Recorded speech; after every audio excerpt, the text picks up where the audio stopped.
সপ্তাহের 2024 সালের নতুন বছরে নবম শ্রেণীর ছাত্রছাত্রী বন্ধুরা, আশা করি তোমরা সবাই ভালো আছো। আজ আমরা যে বিষয়টি নিয়ে আলোচনা করব, নবম শ্রেণীর সেকেন্ড সামেটিভ অর্থাৎ দ্বিতীয় পর্যায়ক্রমিক মূল্যায়নের গণিতের সিলেবাস, প্রশ্নকাঠামো এবং নমুনা প্রশ্নপত্র নিয়ে।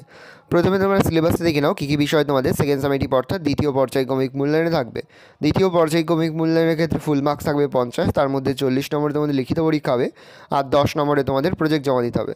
40 নম্বরে যে লিখিত পরীক্ষা হবে তার সিলেবাসটা দেখে নাও কী কী বিষয় তোমার থাকবে স্থানাঙ্ক জ্যামিতি, দূরত্ব নির্ণয়, রৈখিক সহসমীকরণ, দুই চল বিশিষ্ট, সামান্তরিকের ধর্ম, ভেদক ও মধ্যবিন্দু সংক্রান্ত উপপাদ্য, লাভ ও ক্ষতি, রাশিবিজ্ঞান, ক্ষেত্রফল সংক্রান্ত উপপাদ্য, সম্পাদ্য, ত্রিভুজের সমান ক্ষেত্রফল বিশিষ্ট সামান্তরিক অঙ্কন যার একটি কোণের পরিমাপ নির্দিষ্ট, সম্পাদ্য ও চতুর্ভুজের সমান ক্ষেত্রফল বিশিষ্ট ত্রিভুজ অঙ্কন, ত্রিভুজ ও চতুর্ভুজের পরিসীমা ও ক্ষেত্রফল, আর থাকবে বৃত্তের পরিধি। ভালো করে তোমরা সিলেবাসটা দেখে নাও। এবার আমরা নমুনা প্রশ্নপত্রটা দেখে নেব। সরাসরি স্ক্রিনে কিন্তু আমরা নবম শ্রেণীর সেকেন্ড সামেটিভ অর্থাৎ দ্বিতীয় পর্যায়ক্রমিক মূল্যায়নের গণিতের কোশ্চেন পেপার দেখতে পাচ্ছ।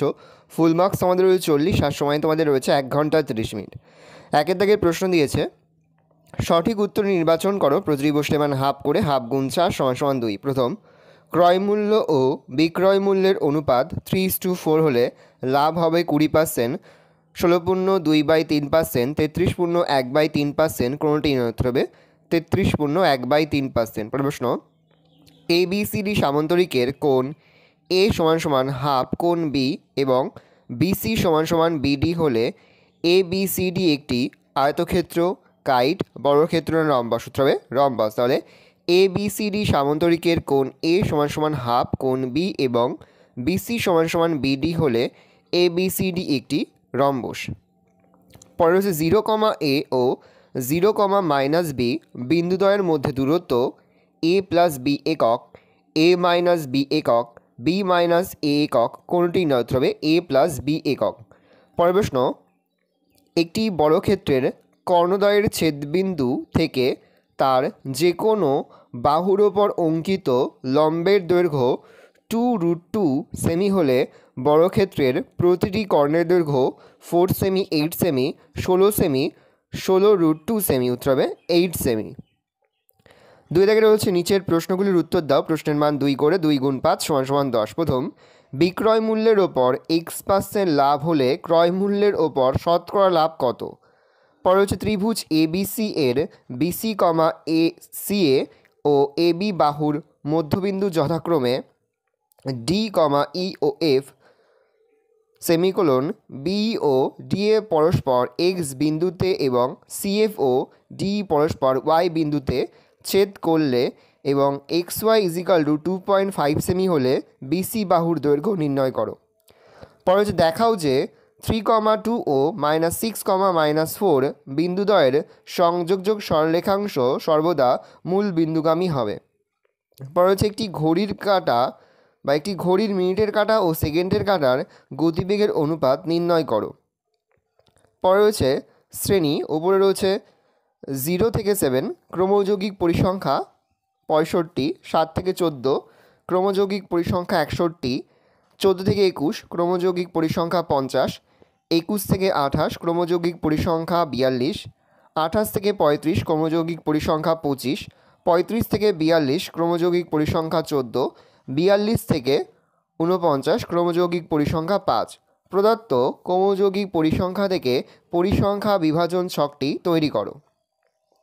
3 দাগে রয়েছে, রামবাবু 36,000 টাকার চাল কিনে 1/3 অংশ 20% খরিদে এবং 2/5 অংশ 25% লাভে বিক্রি করলে শতকরা কত লাভে তিনি বাকি অংশ বিক্রি করলে তার মোট লাভের ওপর 10% লাভ হবে? রয়েছে অপনয়ন অথবা পরিবর্তন পদ্ধতিতে সমাধান করো।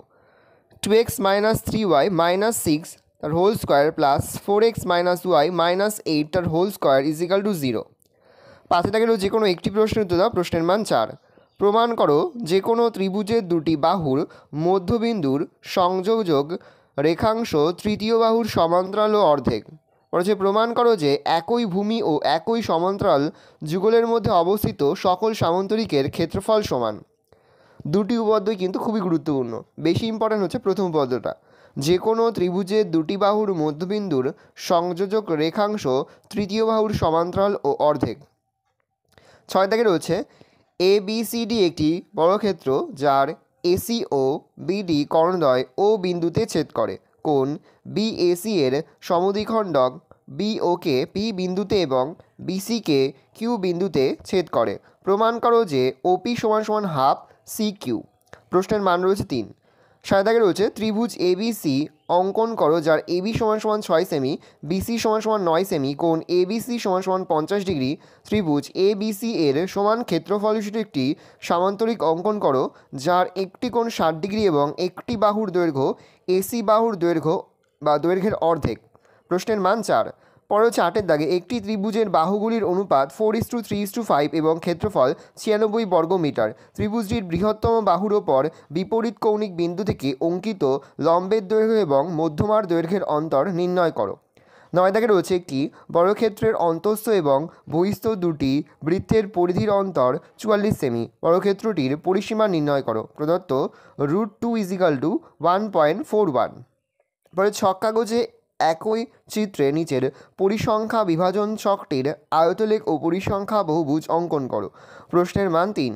শ্রেণী 75 থেকে 80 পরিসংখ্যা 12, 80 থেকে 85 পরিসংখ্যা 18, 85 থেকে 90 পরিসংখ্যা 22, 90 থেকে 100 পরিসংখ্যা 10, 100 থেকে 105 পরিসংখ্যা 8। ভালো করে দেখে নাও, এই রয়েছে টোটাল তোমাদের সেকেন্ড সামেটিভ অর্থাৎ দ্বিতীয় পর্যায়ক্রমিক মূল্যায়নের নবম শ্রেণীর গণিতের কোশ্চেন পেপার। ভালো তোমরা কোশ্চেন পেপারটা দেখে নাও। এই ধরনের কোশ্চেন প্যাটার্নেই কিন্তু প্রতিটি স্কুলে তোমাদের কিন্তু সেকেন্ড সামেটিভ অর্থাৎ দ্বিতীয় পর্যায়ক্রমিক মূল্যায়নের প্রশ্নপত্র হবে, সেহেতু ভালো করে তোমরা কোশ্চেন পেপারটা দেখে নাও।